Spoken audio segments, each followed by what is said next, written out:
Hi, this is Stephen Carson coming at you from St. Louis, Missouri in these United States. All right, please share this stuff with friends. I need some word of mouth support. I think I've been doing a really neat series here on Renaud Camus, really valuable for us, I think, for those of us who oppose replacism, as he calls it. And this might be the last one I do in the series. We'll see. This is, I'm actually going to go over Enoch Powell's famous or infamous Rivers of Blood speech, which is republished in the book.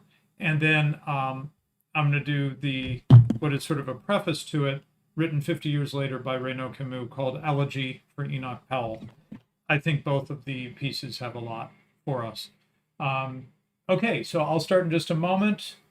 Oh yeah, support is gratefully received at Subscribestar. Just talked to my graphic designer, and anyway, more support will be helpful. Let's put it that way.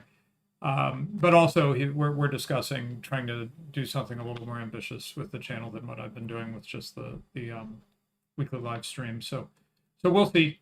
But support would help make that more stuff happen with this great content. Okay, so it's just gonna be me on screen, but let me share with you what I'm drawing from. This is a translation of Renaud Camus, is a small book, a few of pieces by Renaud Camus. I'm only going to do the Elegy for Enoch Powell, but in the appendix is the full text of the River of Blood speech. So I'll use that as my source for that speech, which I'll go over first, and then we'll see what Renaud Camus has to say about it when he is reflecting on that speech 50 years later. And of course, he himself has become a important voice on this issue that Enoch Powell raised so long ago, and which, as you may know, completely destroyed Enoch Powell's career for bravely raising this issue, which I think has become really clear to everybody. But I part of the point of this series on Renaud Camus is to both pay tribute to and learn from those who had the perception to see clearly when a lot of other people were either not seeing it or just outright denying it or supporting it, right?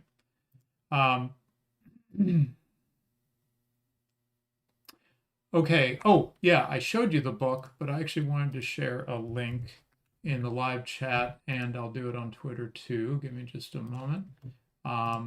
So here we go. Let's see.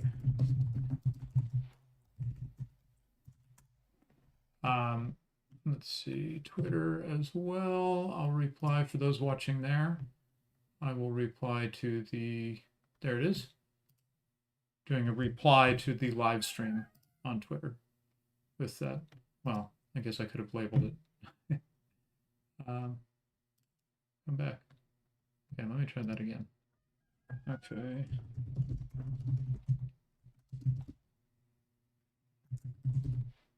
I'll tag them by Renaud, and published by Vauban Books, who has been doing a great job lately, I've noticed, of putting the English excerpts from Vauban Books' English translation of Renaud Camus, various English translations of various pieces, drawing quotes from that are relevant to things that are going on, and then putting them out on Twitter in response to people, and getting Renaud Camus' perceptive writing out there a bit more. And I'm obviously trying to do my bit, but it's been really nice to see Vauban Books doing that on Twitter. Recommend you follow them. It's VAUBAN Books on Twitter. Okay, so let's see. I think we're good. Did I do that stuff right? Yeah, link to the book. Oh, I linked to it once and then I gave the title. Anyway, didn't do a great job of replying with the links, but that's okay. All right. So let's get to it. There's a little bit to cover. Yeah, in fact, I was surprised. The speech doesn't look very long. Enoch Powell's speech doesn't look very long in the book to me. It's covers 11 pages.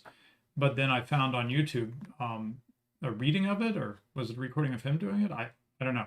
But anyway, that was like 25 minutes long or something. I was like, okay, guess it takes a while to about to 2 minutes per page, I suppose, for translation from on the page to delivering it verbally.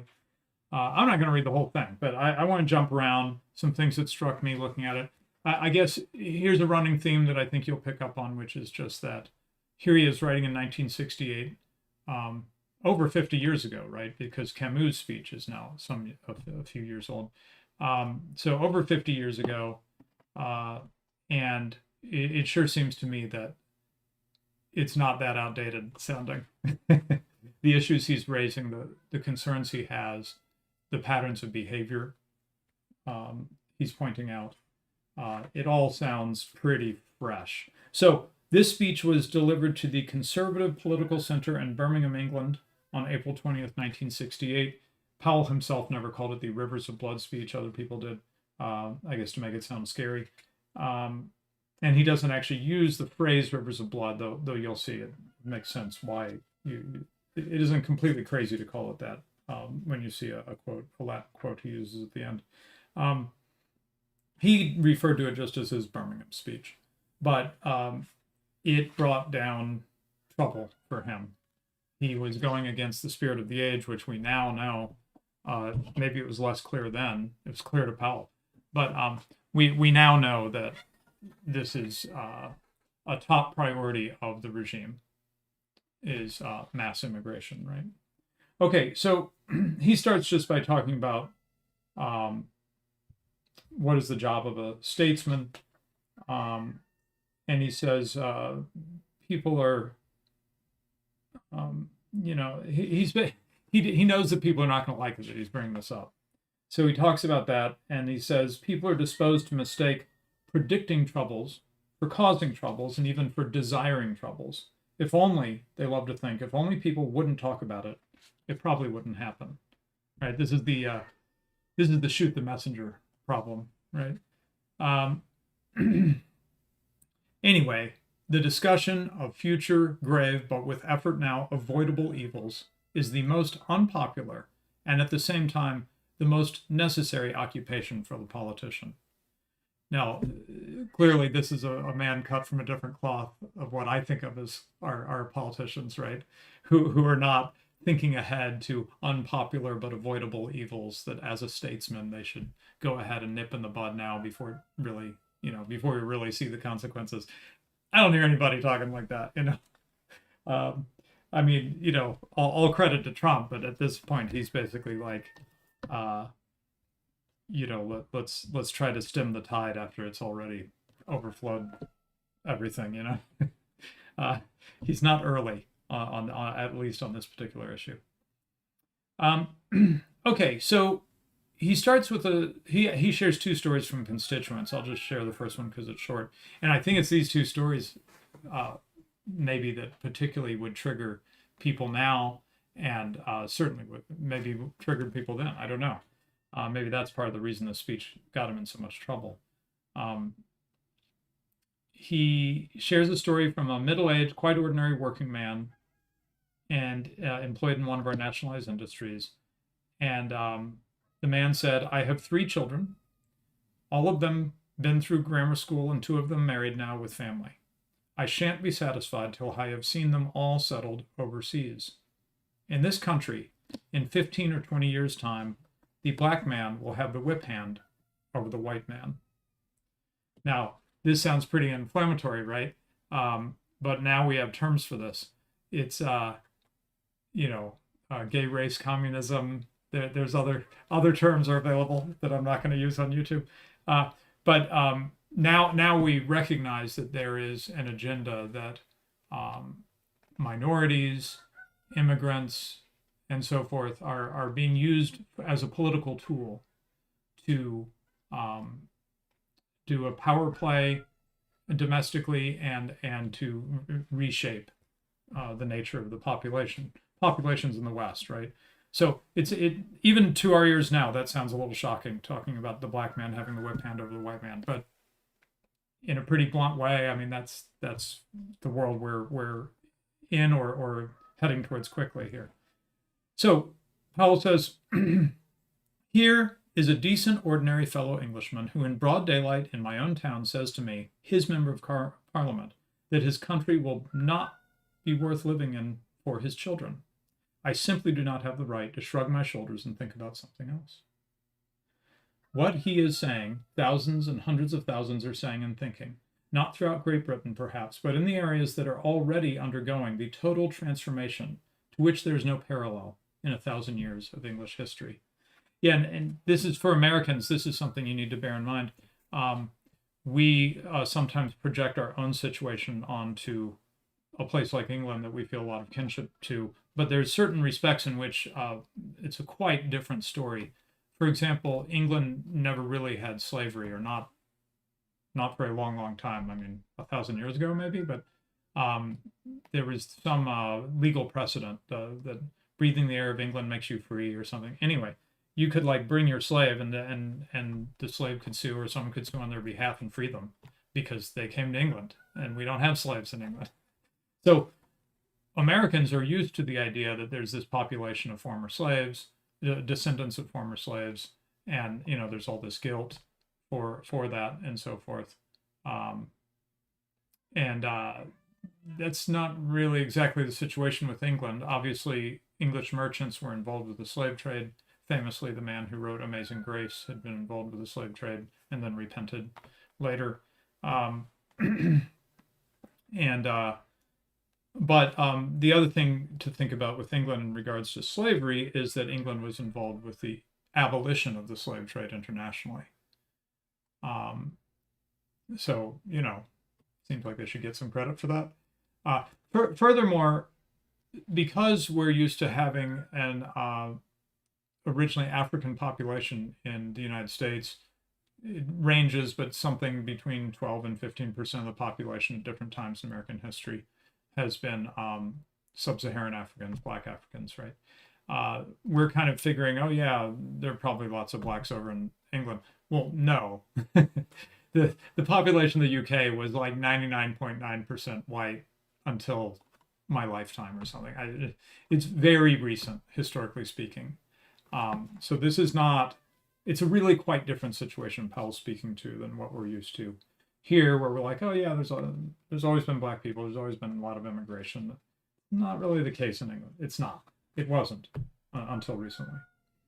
So Powell continues, in 15 or 20 years on present trends, there will be in this country 3.5 million Commonwealth immigrants and their descendants. And he says this is an official figure from the government. There is no comparable official figure for the year 2000. That is a projection from 1968, right? But it must be in the region of 5 to 7 million, approximately 1/10 of the whole population, and approaching that of Greater London. As you may know, Greater London now is majority immigrant, majority non-English, I believe. So it is this fact which creates the extreme urgency of action now, of just that kind of action which is hardest for politicians to take. Action where the difficulties lie in the present, but the evils to be prevented or minimized lie several parliaments ahead. This is nice from Powell. I don't know if he was, anti-democracy pilled, right?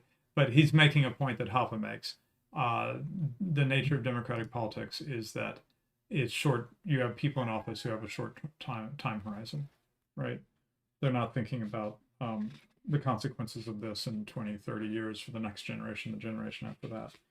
You're lucky if they're thinking about the consequences 4 or 8 years from now. So the natural and rational first question with a nation confronted by such a prospect, that is being swamped by mass immigration, the nature of the nation completely being transformed, is to ask, how can its dimensions be reduced? And Powell says, numbers are of the essence. The significance and consequences of an alien element introduced into a country or population are profoundly different according to whether that element is 1% or 10%. Now, recently, for the Old Glory Club, I wrote a piece called Two Kinds of Immigration. And I talked about an immigration that is where someone really decides to leave their own people and join with another people. I don't know how explicit I was in the piece, but I think it's sort of pretty strongly implicit that that's going to tend to be a small scale phenomenon. And then there's another kind of immigration, which Camus calls replacement immigration. That's going to be a large scale phenomenon, where instead of somebody coming, or maybe a family or something coming and deciding, hey, I'm going to leave where I used to be, I'm going to leave that culture, I'm going to adopt, as Ruth says to her Israelite mother-in-law, your God will be my God, right? I will adopt your ways. Well, what you have with mass immigration, you have whole peoples who are moving as a group, just bringing their whole culture. And then you start ending up with this conflict, because now you've got people coming from a different cultural context being dropped into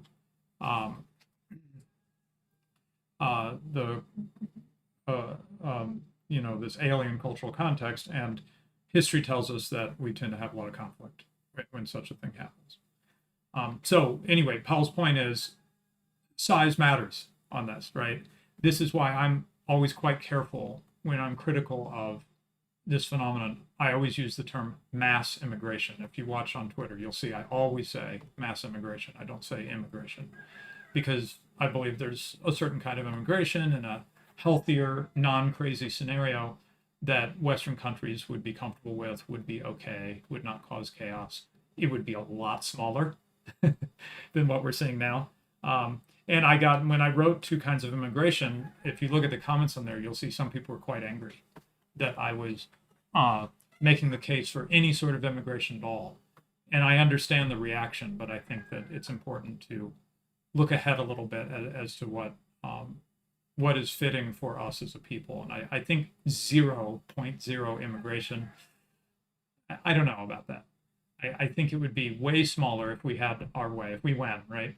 Immigration would be a lot smaller, but there would be some, right? So I'm opposed to mass immigration because sometimes a quantitative change becomes a qualitative change. Right? Okay. So the answers, Powell says, to the simple and rational question are equally simple and rational. By stopping or virtually stopping further inflow, and by promoting the maximum outflow. And then he talks a bit about some stuff I'm going to skip, and he says, I turn to re-immigration. So he doesn't use the term re-migration, he used re-immigration. We've shortened it to re-migration, which is now the term that has been popularized by many folks, including Renaud Camus. That doesn't originate with him like the term the Great Replacement, as I understand. But re-migration is a term that's been pushed quite a bit. If all immigration ended tomorrow, the rate of growth of the immigrant and immigrant-descended population would be substantially reduced. But the prospective size of this element in the population would still leave the basic character of the national danger unaffected. So here he is back in 1968. Compared to what we're dealing with in terms of mass immigration flows, we'd probably laugh at the numbers, We'd be like, oh, you were complaining about that? But even at that time, he's saying stopping immigration is not enough.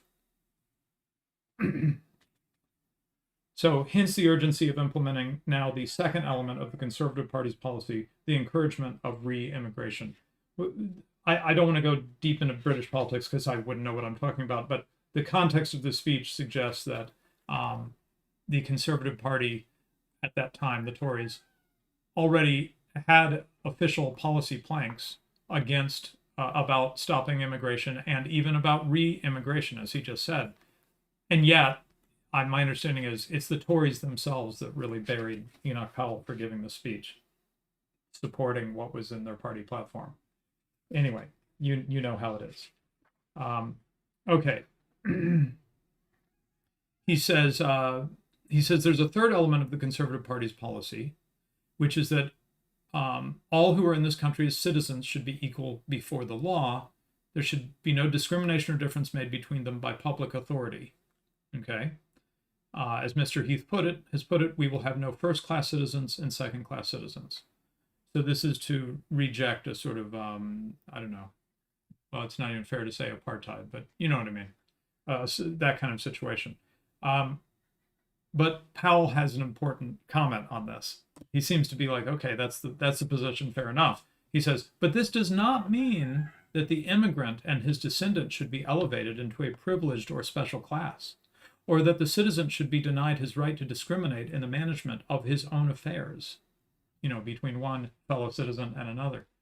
So he says, okay, sure, maybe the government should not be discriminating between one kind of citizen and another, but that doesn't mean that the incoming people now become, he doesn't use the term, but basically he says, that doesn't mean that the incoming immigrants become first-class citizens and the original or indigenous population become second-class citizens. You can see he had the number of what was going on in 1968. He knew where this was headed. It's really a prophetic piece. And he says you've got to be able to discriminate. So the native population might not want to, as a story he shares that I'm not going to go into, might not want to rent to immigrants for whatever reason. And he says you've got to allow that freedom of association. And of course, we know that that's not the case at all. Freedom of association was abolished. I can't cite the British laws, but in the United States, it was with the Civil Rights Act, pretty much killed freedom of association.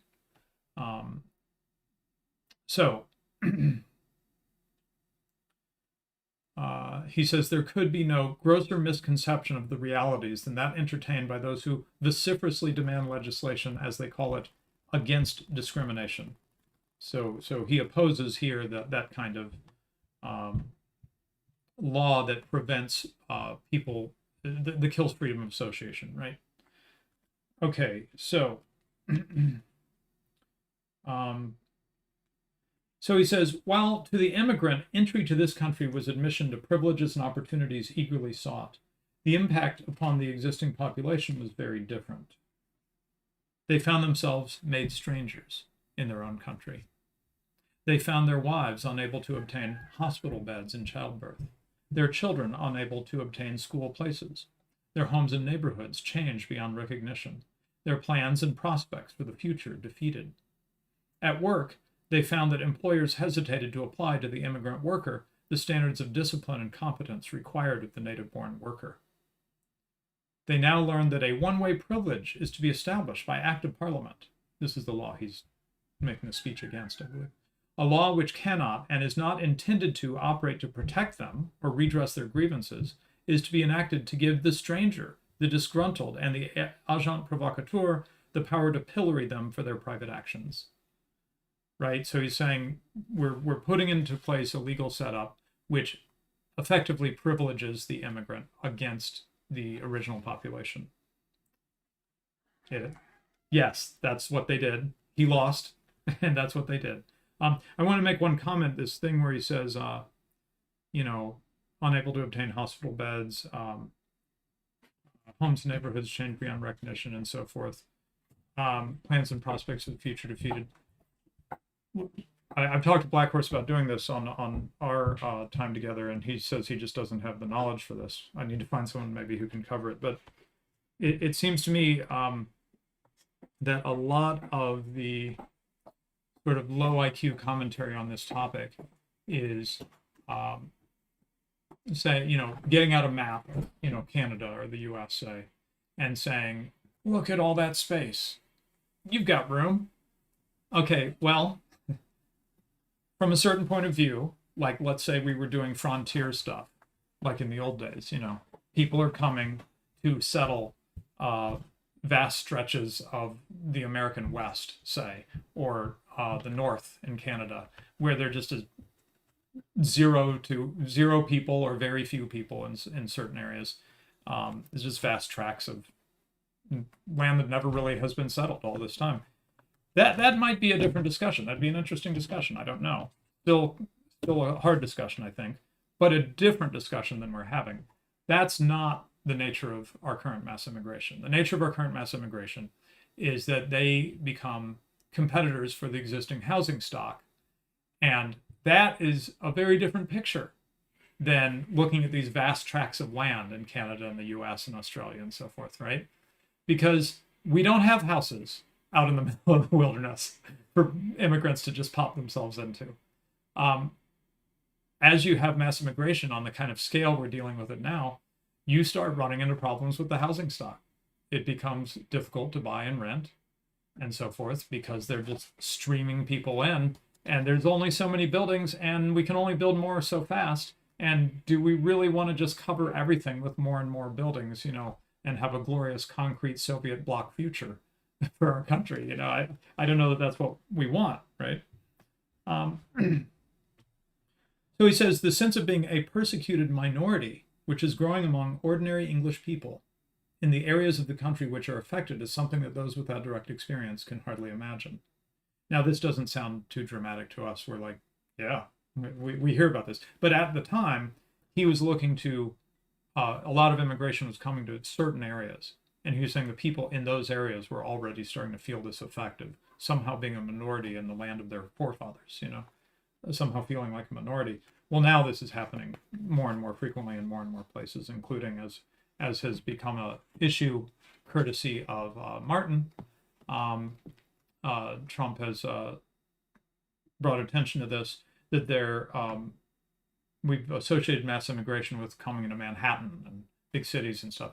Well, now they're shipping mass immigrants into small towns, and that has been being highlighted recently, which I think is good, and good work on the part of Martin, who you can find as Captive Dreamer 7, I think.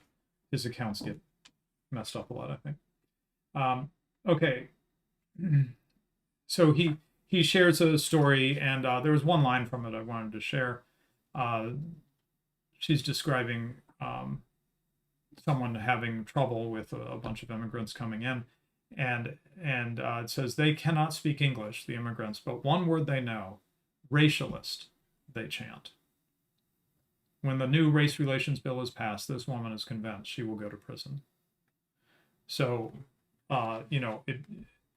you don't have to be that smart to figure out the grift here in the West, right?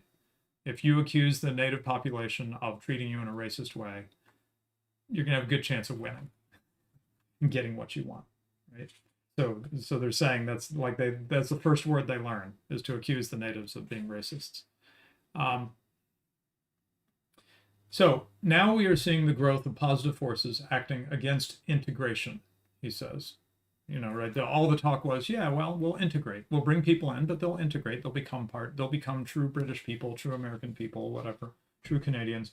Now we are seeing the growth of positive forces acting against integration, of vested interests in the preservation and sharpening of racial and religious differences, with a view to the exercise of actual domination, first over fellow immigrants, and then over the rest of the population. Absolutely. These all have become grievance groups with professionals whose job in life is to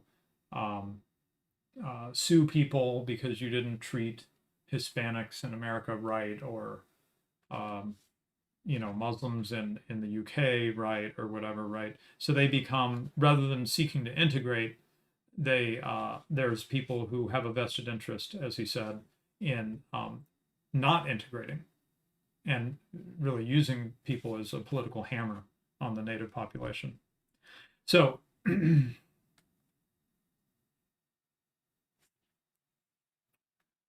he's talking about the race relations bill that he's speaking against. Here is the means of showing that the immigrant communities can organize to consolidate their members, to agitate and campaign against their fellow citizens, and to overawe and dominate the rest with the legal weapons which the ignorant and the ill-informed have provided.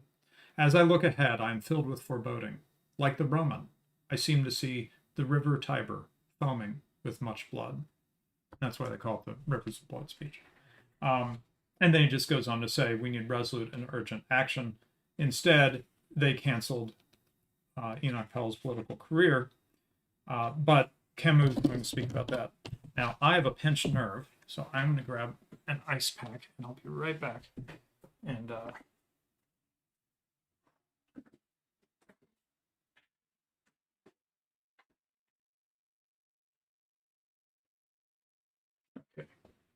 doing the show injured today.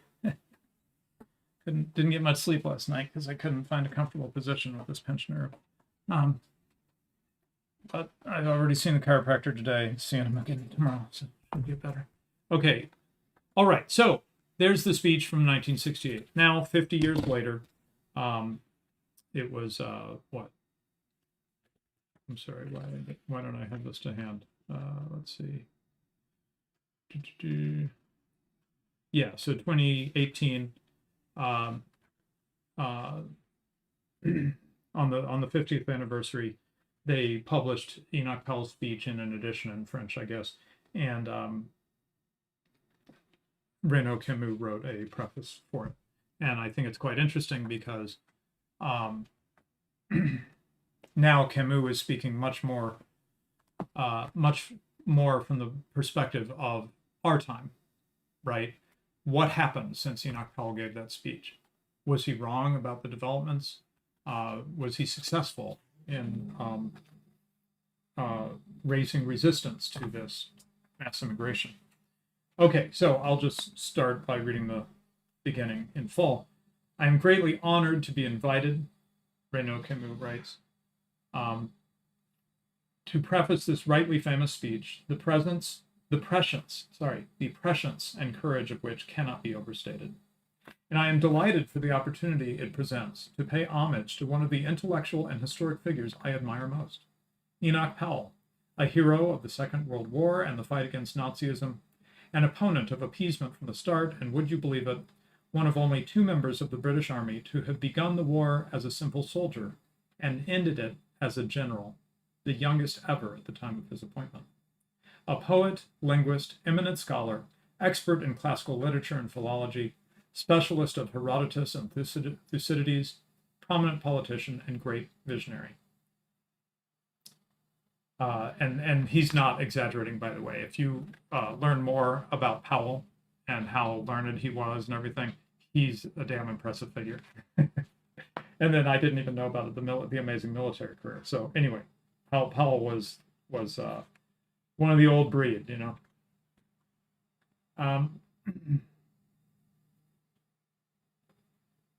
It was not, I admit, without a little mischievous provocation that I dedicated my own book, Camus says, Le Grand Remplacement, covered on this channel recently, to 2 prophets, the Frenchman, Jean Raspel, and the Englishman, Enoch Powell. I'm not going to spend much time on Raspel, but if you haven't heard of him, he wrote a prophetic novel called The Camp of the Saints.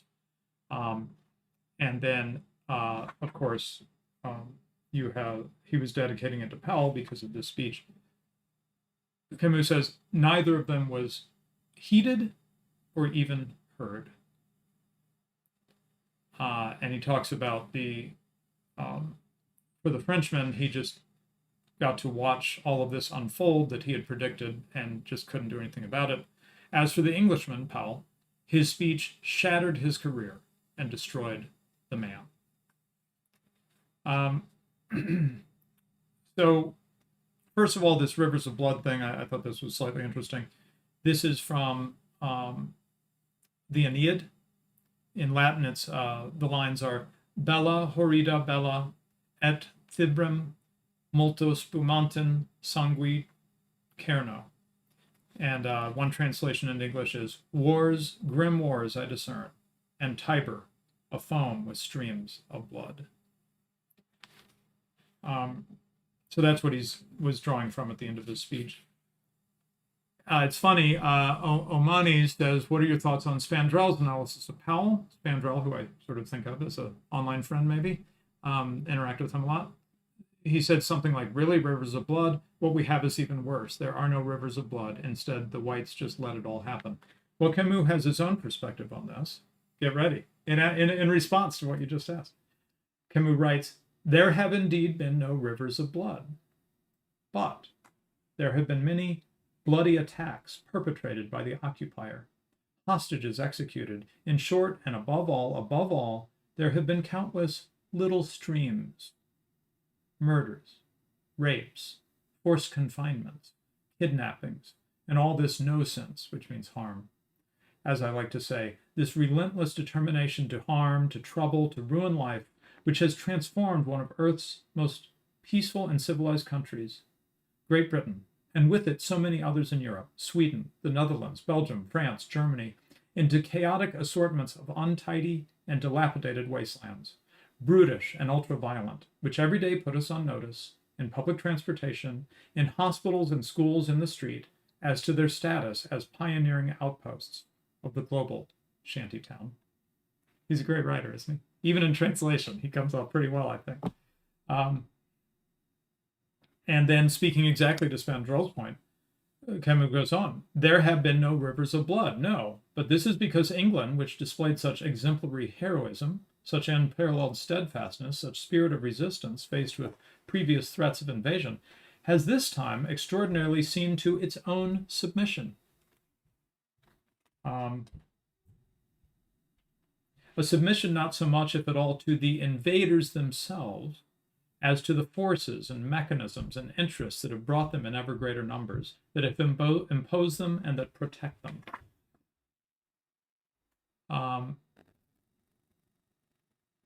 And he says, you know, if we could have had a choice, a clear choice, had Powell been confronted with this terrible choice between submission or war, I'm not sure that Powell would not have preferred a war in which this instance would have had nothing civil about it. The decolonial uprising of the natives, their revolt against the genocidal, ethnocidal governments. He might have preferred this, right? What is happening is in fact yet worse, uglier, baser, dirtier, more foolish, sadder, infinitely less glorious, and less English than what he had foretold, and which was already so frightening.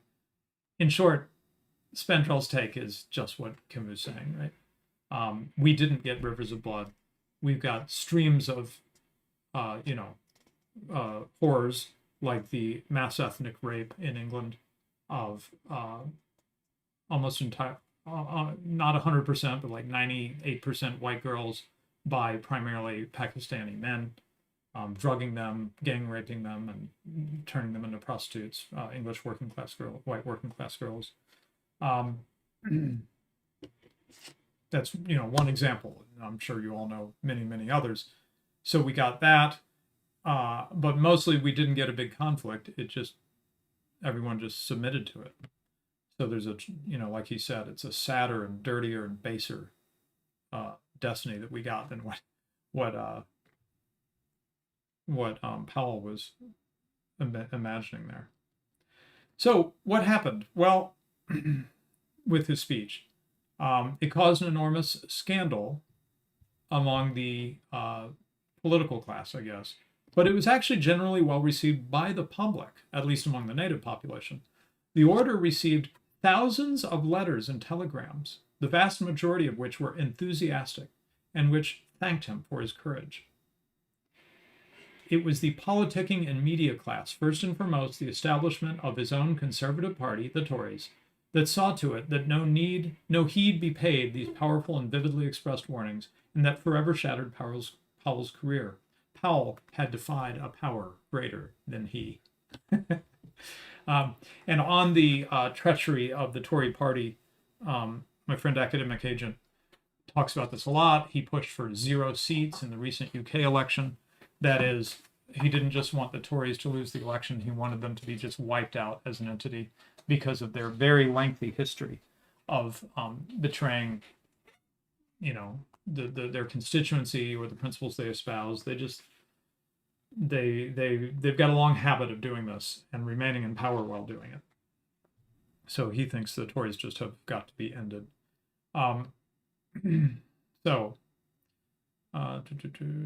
Even today, when the process of colonization is 20 or 30 times more advanced than when Powell's speech was given, even today it remains entirely possible to liberate the national territory by means of remigration or repatriation, duly mentioned by Powell.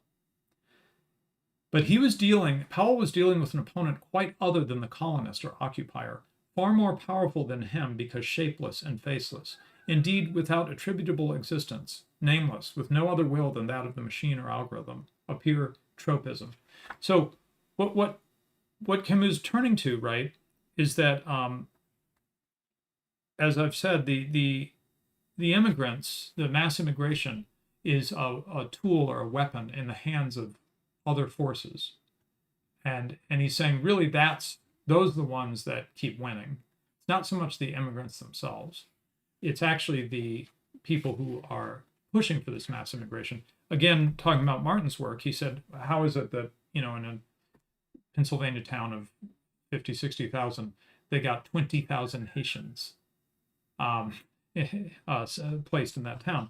Well, they didn't just wander over there randomly. This is all facilitated by various supposedly religious charities. Yes, Jewish charities, but Catholic charities play a huge role in this, and others, Lutheran charities and so forth. NGOs and government agencies. There's this vast apparatus. Mass immigration is not a spontaneous flow of people that you might picture when you're talking about, hey, we should have free immigration. It is a massive government plan that's extremely expensive. Right, so he says the present day colonization of Europe has three protagonists. There are those who do it or are it. The immigrants, the migrants, the refugees, the conquerors, the colonists, the occupier, whatever you want to call them. There are those who are subjected to it, willingly or no, the natives and assimilated, the autochthons, the colonized, the subjected, the conquered, the occupied. And there are those who want it or propel it. This is the group he's going to focus on now, right? Who drive it forward without even having to want it via the operation of mere mechanical, legal, verbal, accounting, and financial linkages. Political staffers, journalists, judges, the world of finance, employers, the European Union in its present form, the IMF, the UN, Facebook, Twitter, Google, Amazon, and so on. In the great replacement now underway, there are the replacers, the replacees, and the replacists. And the replacists themselves, the unlikely combination of two forces. So one is profit and the search for profit, on the one hand, the purely managerial conception of the world and the management of the human part, economism, financialization, Davos and Davocracy, this administration of the world by great financiers, banks, multinationals, robots, business, big tech. So that's one part of the replacist alliance, right? And on the other, anti-racism, or more specifically, the second anti-racism. And I'll read this briefly, but I did a whole, he unpacks this in an essay called The Communism of the 21st Century, which I devoted a show to, and I recommend to you. So the second anti-racism, the one that is no longer, like the first, the necessary and eminently moral protection of a few threatened races, but the hatred of all, the pseudo-scientific negation of their existence, and the desire to eradicate them, to suppress all differences between them, to merge them. And not just races, but now also sexes. And while it is at it, nations, cultures, civilizations, all that separates and distinguishes, all that lends itself to discrimination, to being able to discriminate, right? All that harms the mass production of the new man, of Nutella man. I thought that was pretty funny. Of surimi humanity, of undifferentiated human material, UHM, infinitely exchangeable, spreadable at will, a paste without lumps or clots, pressed by the press and ground down by the courts, liquefied, ready-made for every shanty of the global shanty town. This shanty universe wherein reigns the copy, the reproduction, the imitation, the ersatz, the low-cost, the fake, the inverted real, the facile, mass negationism, where what is happening is not happening. And that's very brief, beautiful passage there. But a number of points he makes, as I said, are unpacked in earlier videos in this series. And by the way, if you go to the YouTube video description, oh, I didn't. I'll try to add to the video to try to remember. I'll add to the video description a pointer to the playlist that has all the Renaud Camus videos. I hope you find this. I love his stuff. So I hope you find this as addictive as I have, and you're going to want to go back and listen to it all and learn from this amazing writer and courageous champion on this issue.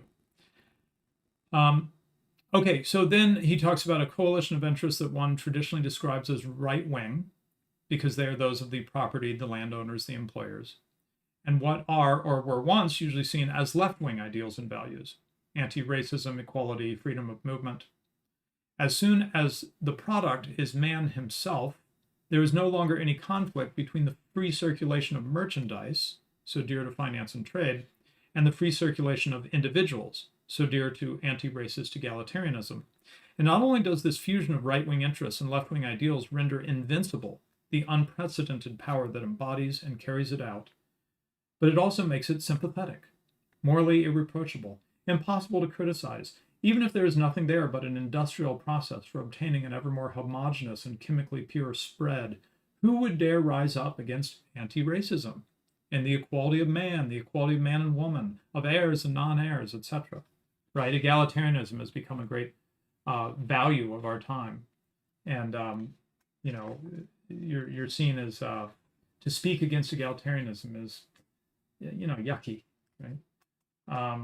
And so this is a powerful part of why the replacism is so effective. This fusion between hyperclass and hyper-anti-racism supplies the resulting planetary power with its auxiliary militaries and volunteer thugs, its hooligans, its Antifa, and other black bloc hordes who think they are fighting capitalism while performing the greatest services for hyper-capitalism. And he makes a really interesting point. I've noticed Academic Agent has been picking up on this lately. He talks about harming small shopkeepers, no doubt, but helping large retailers, right? So we keep on seeing with mass immigration, with various unrests, with the late disease unpleasantness, right? It seems like the big guys always come out bigger, and the small guys are crushed, and the little pub that was there for 500 years is closed down, and tragic stuff like this. Negationism and genocide have made great strides since the last time round, above all in the domain of public relations, there where they least excelled in the past. If one is to follow through with a crime without unduly causing protest, and even enjoy the support of public opinion, international bodies, and the Pope, that crime should be perpetrated in the name of good and not in the name of evil. A genocide that does not earn you the Nobel Peace Prize or a standing ovation before continental or planetary assemblies is a botched genocide, an amateur genocide, post-industrial. With that aim in view, racism will not get you anywhere in the media. Anti-racism, which only provokes sympathy, subsidies, and advances on earnings, starting, of course, with the most precious and valuable of them all, those of the victims, is 1,000 times better. So he says they've got great PR. Anti-racism really sells. They're able to sign up, the Pope and international opinion and all this stuff to support this. And when you oppose it, well, you're a horrible person. You're a racist. You're an Nazi. Another advance, incidentally, is that one may now eliminate, without strictly speaking, killing, which, despite everything, always leads to protests, qualms, and defections. It is enough to replace. This method takes a bit longer, but is much more reliable. Racism wiped the shtetl from the map. Anti-racism is in the process of finishing off European civilization. So he says, yeah, maybe it's less bad in the sense that, you don't have mass slaughter of people that, as he says, could cause a backlash, right? But this method that's being used is really quite effective. So, it's got that going for it, right? It's a little more of a gentle method in a certain sense. But it's really achieving historic, it threatens to achieve historic changes to Europe, right? Someday people could potentially be reading, kids could be reading in their history book, that's when Europe stopped being Europe. It was during the time we're living through right now. So, under these conditions, which were already being put in place in his time, Powell had no chance of being heard. The spectacle he described was in the plain view of everyone, and they could only observe the perfect coincidence between his sentences and the facts, between word and thing, between his speech and reality. But it is one thing to see, it is quite another to have seen.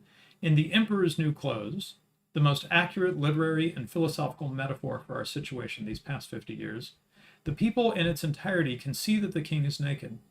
But to say, or even think this, each of them would have to admit to being an imbecile to themselves and everyone else. Imbecile. On this point, it is not to be forgotten, ideologues, court sociologists, tailors, and crooks are categorical. Imbeciles are the only ones who do not see that the sovereign is dressed in a magnificent outfit of woven gold. Those who see that the king is naked, those who clearly make out what Powell describes and who observe what he puts forward as plainly as the nose on your face, to wit, mass immigration, migratory tsunami, ethnic submersion, the great replacement, genocide by substitution, not only are they morons, as in Anderson's tale, they are monsters, fascists, Nazis, racists, pariahs, the socially dead, the living dead. You're dead to me, right? That's the message we get. The destruction of the Europeans of Europe proceeds apace amidst general indifference, without anyone daring to raise a little finger to prevent it. We have only one weapon at our disposal, the truth. Faced with empires built on deceit, it has in the past shown itself to be all-powerful, and this despite its weakness and nudity. So will it overcome the replacist empire, which has so many points in common with it, as indeed with all prison camp totalitarianisms? But time is running out. So I thought that was wonderful. I hope if this is the first time you've heard some of Renaud Camus, you will buy the books from Baldwin Books. Did I mention how cheap this is? This is $12, this guy. And it has Enoch Powell's speech. It has Elegy for Enoch Powell by Camus. And it has two more that I haven't had a chance to read. The Word Race, that should be interesting. And the one that gives the title to the book, The Deep Murmur. The midwit meme, very good. So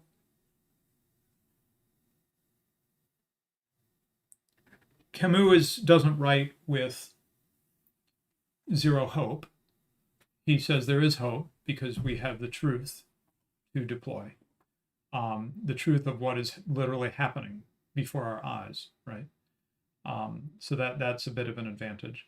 But as he suggests, and as we all know, we have all the institutions, all the great and good opposed, right, in favor of mass immigration, and denouncing anyone who would oppose it.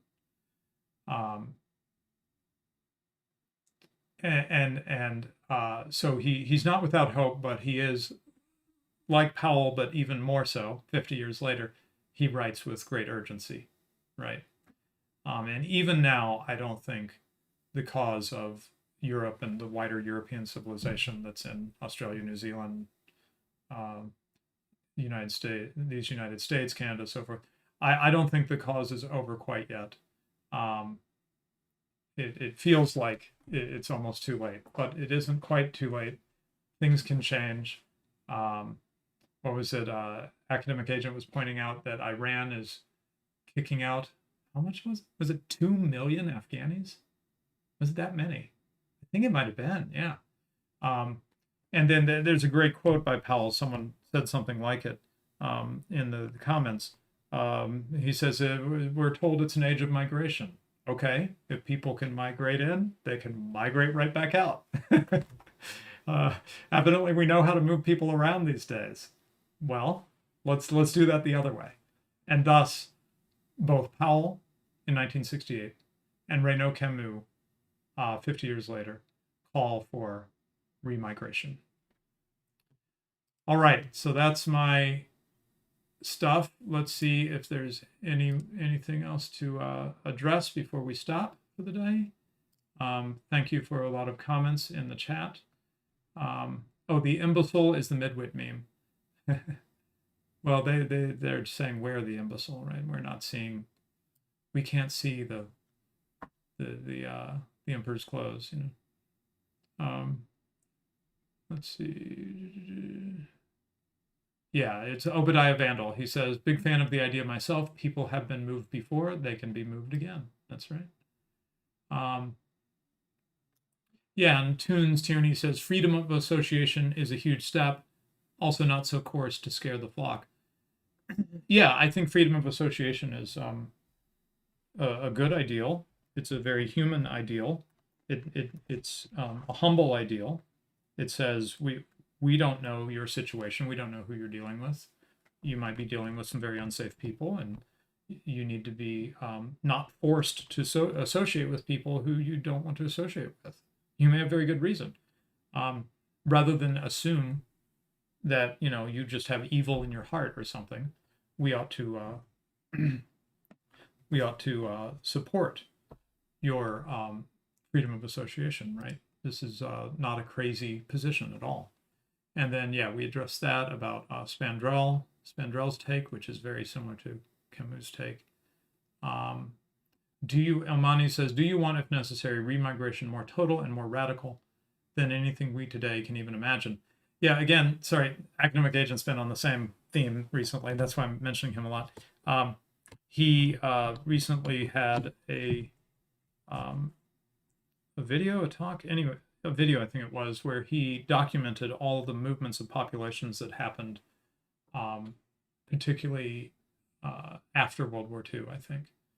As we know, there was a great expelling of Germans from Czechia and places like this, Poland and Czechia and so forth, which was quite tragic because many died as a result of how that was done. But many others. He put this table on the, which I shared on Twitter. He put this table up that just documented all the different movements of peoples, and there was a lot. So it's not quite as unprecedented as you might think. And it's either going to be done, or the European peoples are not really going to have a home, right? And as Powell referenced, it's not going to be just that, oh, we're all going to be happy living together equally. As we're seeing, the European peoples are actually becoming second-class citizens in their own homes, in the lands of their fathers, which seems crazy, and yet we're watching it happen, right? With the support of all the nice people, I guess, whatever they think of themselves as.